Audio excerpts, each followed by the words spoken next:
जय श्री कृष्ण। श्रीमद्भागवत महापुराण प्रथम खंड छठा स्कंद तीसरा अध्याय। यम और यमदूतों का संवाद। राजा परीक्षित ने पूछा, भगवान, देवाधिदेव धर्मराज के बस में सारे जीव हैं और भगवान के पार्षदों ने उन्हीं की आज्ञा भंग कर दी तथा उनके दूतों को अपमानित भी कर दिया। जब उनके दूतों ने यमपुरी में जाकर उनसे अजामिल का वृतांत कह सुनाया, तब सब कुछ सुनकर उन्होंने अपने दूतों से क्या कहा। ऋषिवर, मैंने पहले यह बात कभी नहीं सुनी कि किसी ने किसी भी कारण से धर्मराज के शासन का उल्लंघन किया हो। भगवान, इस विषय में लोग बहुत संदेह करेंगे और उसका निवारण आपके अतिरिक्त दूसरा कोई नहीं कर सकता। श्री सुखदेव जी ने कहा, परीक्षित,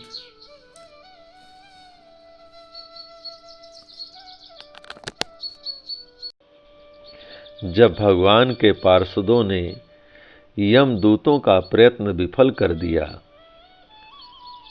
तब उन लोगों ने संयमनीपुरी के स्वामी एवं अपने शासक यमराज के पास जाकर निवेदन किया और कहा, प्रभो, संसार के जीव 3 प्रकार के कर्म करते हैं, पाप, पुण्य अथवा दोनों मिश्रित। इन जीवों को उन कर्मों का फल देने वाले शासक संसार में कितने हैं? यदि संसार में दंड देने वाले बहुत से शासक हों तो किसे सुख मिले और किसे दुख, इसकी व्यवस्था एक सी न हो सकेगी। संसार में कर्म करने वालों के अनेक होने के कारण यदि उनके शासक भी अनेक हों तो उन शासकों का शासकपना नाम मात्र का ही होगा। जैसे एक सम्राट के अधीन बहुत से नाम मात्र के सामंत होते हैं, इसलिए हम तो ऐसा समझते हैं कि अकेले आप ही समस्त प्राणियों और उनके स्वामियों के भी अधीश्वर हैं। आप ही मनुष्यों के पाप और पुण्य के निर्णायक, दंडदाता और शासक हैं। प्रभो, अब तक संसार में कहीं भी आपके द्वारा नियत किए हुए दंड की अवहेलना नहीं हुई थी, किंतु इस समय 4 अद्भुत सिद्धों ने आपकी आज्ञा का उल्लंघन कर दिया है।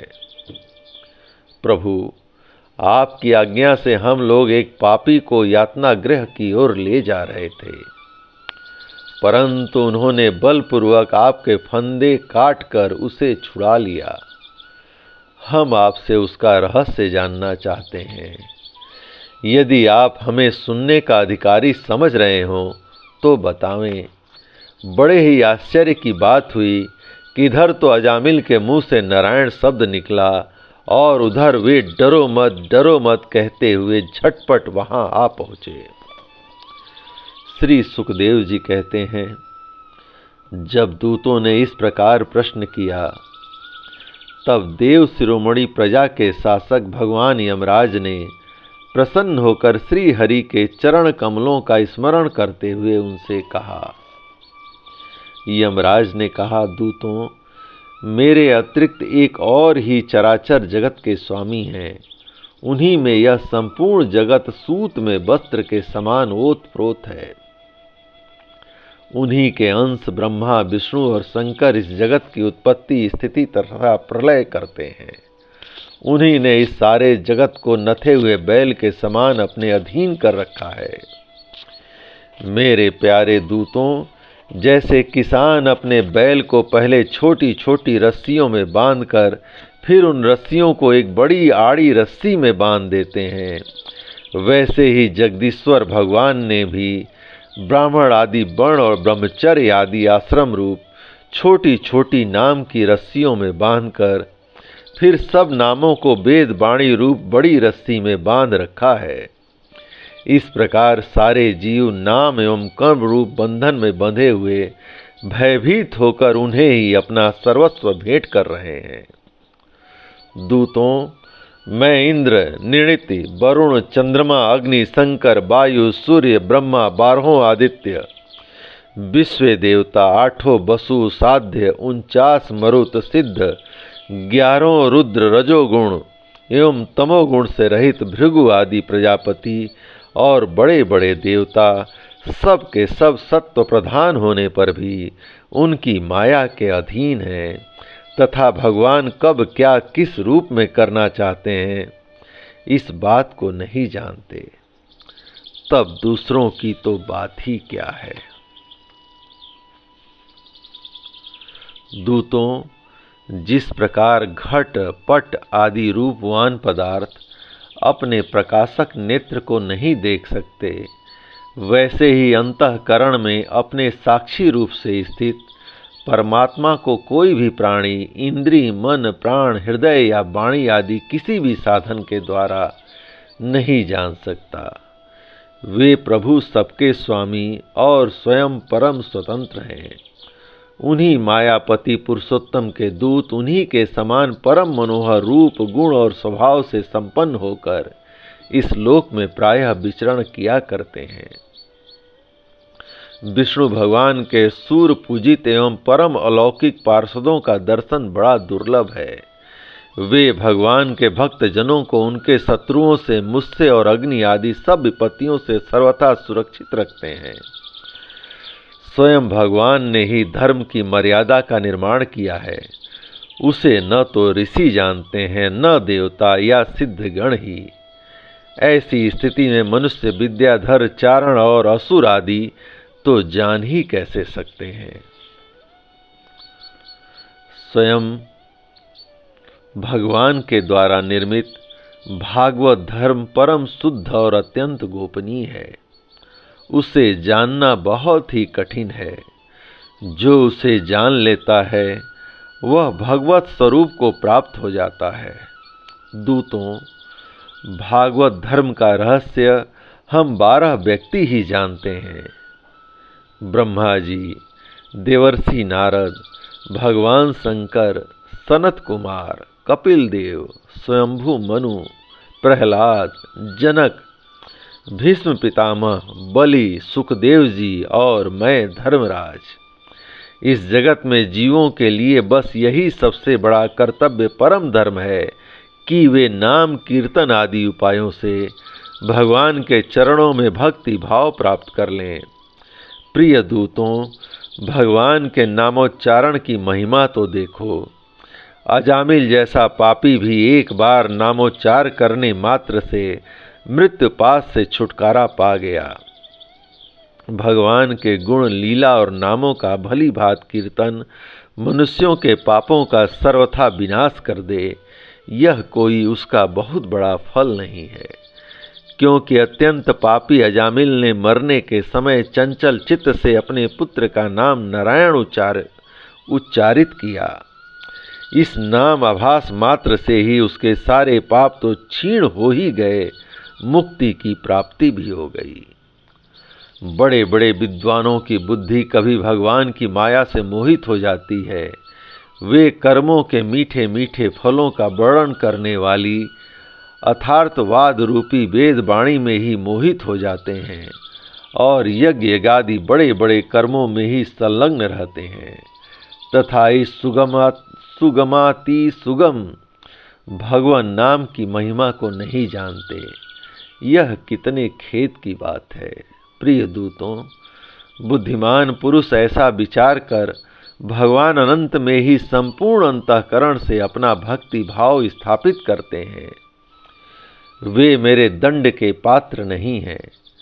पहली बात तो यह है कि वे पाप करते ही नहीं, परंतु यदि कदाचित संयोगवश कोई पाप बन भी जाए तो उसे भगवान का गुणगान तत्काल नष्ट कर देता है। जो समदर्शी साधु भगवान को ही अपना साध्य और साधन दोनों समझकर उस पर निर्भर हैं, बड़े बड़े देवता और सिद्ध उनके पवित्र चरित्रों का प्रेम से गान करते रहते हैं। मेरे दूतों, भगवान की गदा उनकी सदा रक्षा करती रहती है। उनके पास तुम लोग कभी भूल कर भी मत फटकना।